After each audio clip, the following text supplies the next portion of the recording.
New at 11, pushback against a Westside liquor store that wants to add a tasting room.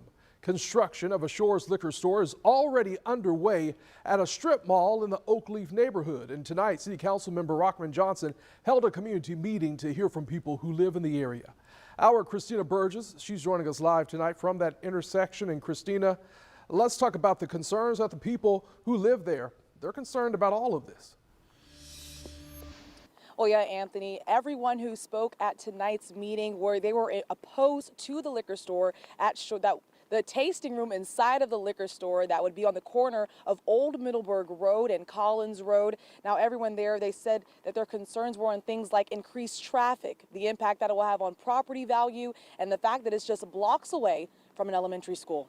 I'm just very concerned about it with all the traffic that we have there. The only entity that's going to receive benefit from having the tasting room is the business itself. We don't want the tasting room. For the last 20 years, Tara Adams has lived on the west side. She, along with her Oakleaf neighbors, are speaking against a proposed tasting room that would be inside of Shores liquor store in their community.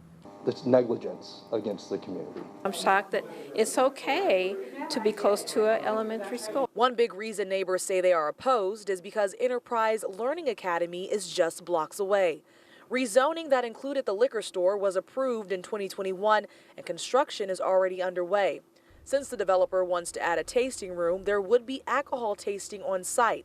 That means the developer needs a distance waiver since the store would be in close proximity to a school. Thursday night, District 14 Councilman Rockman Johnson asked for residents to give recommendations on limitations they'd like to be added in case the tasting room proposal gets approved. But if we get to the place where it passes, I want to make sure that we can mitigate so that every one of the residents and neighbors get their needs met. I'm hoping that Dr. Johnson will take our suggestions back to committee and really be a voice for this community, saying that we do not want a testing room. Hold the developer to their original plan and stand with the families, first responders, and children who rely on this neighborhood to be safe.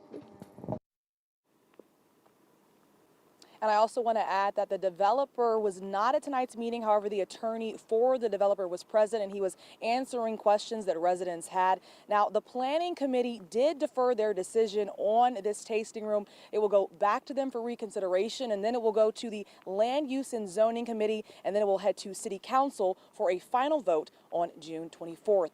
Reporting live in Oakleaf, Christina Burgess, First Coast News on your side.